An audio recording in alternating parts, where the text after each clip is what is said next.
9 मई को पीटीआई और 10 मई को भारत को शिकस्त हुई। 9 मई को हमला करके इन्होंने वो काम किया जो दुश्मन करना चाहता था।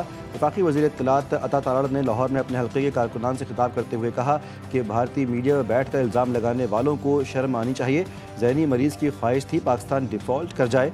पीटीआई ने 12 साल में खैबर पख्तूनख्वा को खंडर बना दिया। तहरीक इंसाफ एक भी मंसूबा शुरू न कर पाई। एक ज़माना था पीटीआई की हुकूमत थी, मियां नवाज शरीफ कैद थे और यूथिये कहते थे कि बेटे लंदन में अयाशी कर रहे हैं और बाप कैद है। मेरा यूथियों में सवाल है, अब क्या ख्याल है? वज़ीर दिफा ख्वाजा आसिफ ने एक्स पर अपने पैगाम में कहा कि बानी पीटीआई को उनके अपने मयार पर परखें या किसी भी मयार पर परखें, वो 2 नंबर ही निकलेंगे। उनके चाहने वाले भी इस हकीकत से आशना है, लेकिन अपने अखलाकी और इंसानी मयार की पस्ती की वजह से मजबूर है। और Sindh cultural day rally Shahrah Faisal पर एफटीसी के करीब इलाका मैदान जंग में तब्दील। रैली के शुरका और पुलिस में तसादुम। रैली के शुरका का पुलिस पर पथराव। पुलिस को मुश्तइल शुरका को मुंतशिर करने के लिए हवाई फायरिंग और शेलिंग। मुश्तइल अफराद का ट्रैफिक जैम में फंसे शहरियों पर तशद्दुद। ख़वातीन से बदतमीज़ी। गाड़ियों के शीशे तोड़ दिए। पुलिस ने रैली के शुरका को रेड जोन जाने से रोका था। रैली के शुरका का शाहराह फैसल को बंद करने पर इश्तियाल। एफटीसी के करीब पुलिस की भारी नफरी तैनात। पाकिस्तानी मईशत के लिए अच्छी खबर। IMF से 1 अरब 20 करोड़ डॉलर की मंजूरी कल तक मुतवक्के। IMF ने एग्जीक्यूटिव बोर्ड इजलास का शेड्यूल जारी कर दिया। एग्जीक्यूटिव बोर्ड की मीटिंग्स वाशिंगटन में 8 से 14 दिसंबर तक होंगी। IMF के मुताबिक एग्जीक्यूटिव बोर्ड इजलास में पाकिस्तान से स्टाफ लेवल मुआहदे का जायजा लिया जाएगा। इजलास में पाकिस्तान के लिए 1.2 अरब डॉलर्स की मंजूरी का मजबूत इम्कान। IMF कर्ज प्रोग्राम के तहत 1 अरब डॉलर की तीसरी किस्त शामिल। मौसमियाती तब्दीली प्रोग्राम RSF के तहत 20 करोड़ डॉलर्स की पहली किस्त की मंजूरी मुतवक्के।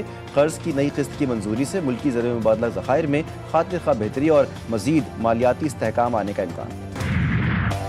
पाकिस्तान ने भारतीय वज़ीर ख़ारजा के पाक आफात से मुतालिक इश्तिहार अंगेज़ बयान को मुस्तरद कर दिया। तर्जुमान दफ्तर ख़ारजा का कहना है कि पाकिस्तान जिम्मेदार रियासत है और खत्ते में अमन के लिए पुरअज़्म है। तमाम रियासती इदारे और मुसल्लह फ़ौज कौमी सलामती के मज़बूत सतून हैं। भारत खत्ते में अदम इस्तेहकाम रियासती सरपरस्ती में दहशत गर्दी से तवज्जो हटाना चाहता है। इश्तिहार अंगेज़ भारतीय बयान से वाज़ेह है, भारत को खत्ते के अमन और इस्तेहकाम परवाह नहीं। पाकिस्तान ने भारत से हिंदुत्वा फैशिस्ट नजरिए की तहकीकात का मुतालबा किया। हिंदुत्वा नजरिए ने हुजूम के हाथों कत्ल और मावराए अदालत कत्ल इक़दामात को जन्म दिया। पाकिस्तान बकाए बाहमी मुकालमे और सिफारतकारी पर यकीन रखता है।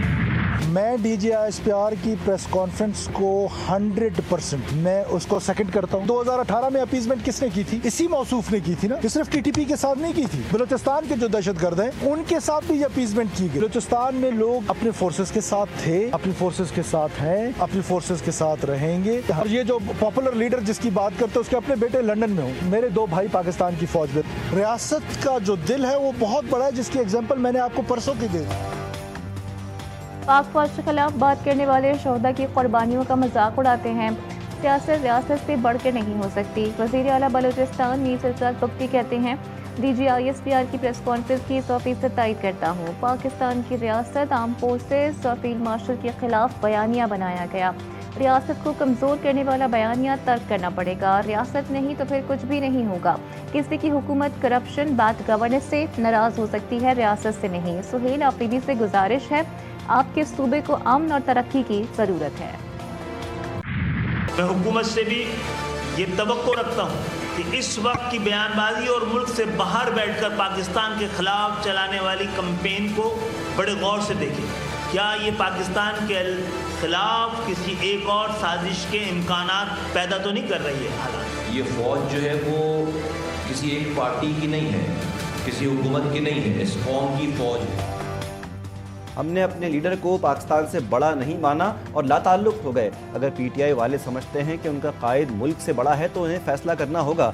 चेयरमैन MKM पाकिस्तान खालिद मकबूल सिद्दीकी की प्रेस कॉन्फ्रेंस। मुस्तफ़ा कमाल ने कहा, PTI के लोग और बानी दुनिया भर में फ़ौज की किरदार कशी कर रहे हैं। फ़ौज किसी एक पार्टी की नहीं, मुल्क की है।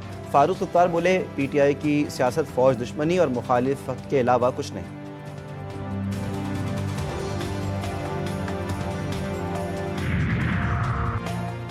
एक शख्स मुसलसल रियासती इदारों खुसूसन पाक फौज के खिलाफ इश्तियाल अंगेज़ बयानियाँ बनाकर दुश्मन कुव्वतों के मफाद में प्रोपेगेंडा चला रहा है।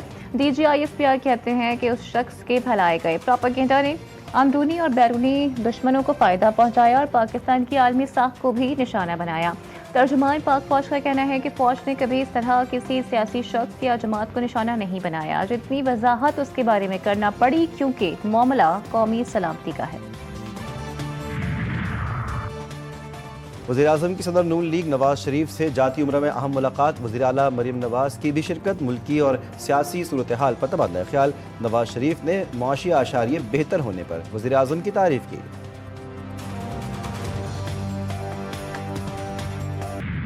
پیپلز پارٹی بری ہے تو ہمارے منصوبوں پہ جا کے اپنی تختی کیوں لگاتے ہو؟ جائیے امیر خسرو روڈ پہ جا کے دیکھیے ترازو، کام ہمارے۔ ابھی ماڈل کالونی کی میں نے ریلوے پھاٹک کی روڈ بتائی، پیسے ہمارے، کام ہمارا، تختی منیم صاحب نے لگا دی۔ تو یار یہ دوہرا معیار نہیں ہو سکتا۔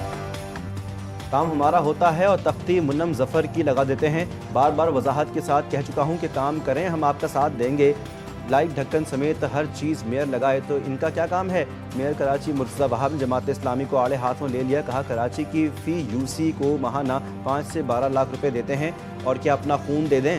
سینئر صوبائی وزیر شرجیل میمن کہتے ہیں ہمارا کسی شہر یا صوبے سے نہیں، ہمارا مقابلہ دنیا سے ہے۔ سندھ میں دنیا کا سب سے بڑا ہاؤسنگ پروجیکٹ بنا رہے ہیں۔ اب چہرے نہیں، نظام کو بدلنے کی یہ تحریک آگے بڑھے گی۔ اس لیے ہم نے یہ فیصلہ کیا ہے کہ آج اس وقت بیک وقت پورے پنجاب میں جو احتجاج کیا جا رہا ہے، اس کا دائرہ ہم گلی محلوں کی سطح پر بڑھائیں گے، اور پھر اس کے ساتھ ساتھ انشاءاللہ 21 دسمبر کو تمام ڈویژنل ہیڈ کوارٹر میں دھرنے دیے جائیں گے۔ سندھ میں پیپلز پارٹی نے سب اختیارات اپنے ہاتھ میں رکھ کے خزانے پر قبضہ کر رکھا ہے۔ امیر جماعت اسلامی حافظ نعیم الرحمان کہتے ہیں پنجاب میں بلدیاتی ایکٹ کالا قانون ہے جس میں غیر جماعتی بنیاد پر بلدیاتی الیکشن کروائے جائیں گے۔ بلدیاتی کالے قانون کے خلاف 21 دسمبر کو ڈویژن ہیڈ کوارٹرز میں دھرنا دیں گے۔ لاہور میں مظاہرے سے خطاب، امیر جماعت اسلامی کراچی منم ظفر کہتے ہیں کہ پیپلز پارٹی کی 17 برستی کرپشن نے شہر کو تباہ حال کر دیا، پورے شہر کا حال گٹر جیسا ہو گیا۔ کراچی کے علاقے گلشن اقبال میں گھر سے 3 خواتین کی لاشیں ملی۔ ریسکیو حکام کے مطابق گھر سے ایک شخص بھی تشویشناک حالت میں ملا، جہاں بھاگ خواتین کی شناخت نہ ہو سکی، لاشیں اسپتال منتقل، تحقیقات جاری۔ کراچی میں سندھی کلچر ڈے کی ریلی کے دوران شارع فیصل پر صورتحال کشیدہ، شرکا کی ریڈ زون میں داخلے کی کوشش، پولیس نے روک لیا، شرکا نے پتھراؤ کیا، گاڑیوں کے شیشے توڑ دیے، پولیس موبائل کو بھی نقصان پہنچایا۔ مختلف مقامات پر شہریوں کو ہراساں کرنے کے بھی واقعات، پولیس کی شرکا کو منتشر کرنے کے لیے شیلنگ، ایف ٹی سی کے اطراف ٹریفک جام رہا، علاقے میں مزید نفری تعینات کر دی گئی۔ اجرک اور ٹوپی کی شان، سندھ کی روشن پہچان، کراچی سمیت سندھ بھر میں کلچرل ڈے زور و شور سے منایا گیا۔ شہر شہر ریلیاں اور تقریبات، گیتوں پر والہانہ رقص، جوش و خروش، عروج پر ساحل پر ہر جانب اجرک اور سندھی ٹوپیوں کی بہار۔ صدر مملکت آصف زرداری نے کہا سندھ وہ پہلا صوبہ تھا جس کی اسمبلی نے قیام پاکستان کی قرارداد منظور کر کے تاریخ میں فیصلہ کن کردار ادا کیا۔ بلال بھٹو کہتے ہیں کہ سندھی ثقافت پاکستان کی متنوع ثقافتی گلدستے میں ایک روشن اور خوش رنگ پھول ہے۔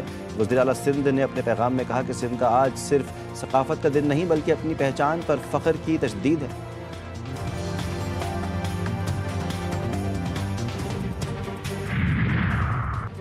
پنجاب اور کے پی میں گیس لوڈ شیڈنگ کا نیا اسکیجول جاری، دسمبر تا فروری۔ گیس لوڈ شیڈنگ اسکیجول کے مطابق صارفین کو 3 اوقات میں وقفے وقفے سے گیس میسر ہوگی۔ صبح 5:30 سے 8:30 بجے تک گیس ملے گی، دوپہر میں 11:30 سے 1:30 بجے تک گیس میسر ہوگی، شام 5:30 سے 8:30 بجے تک گیس ملے گی۔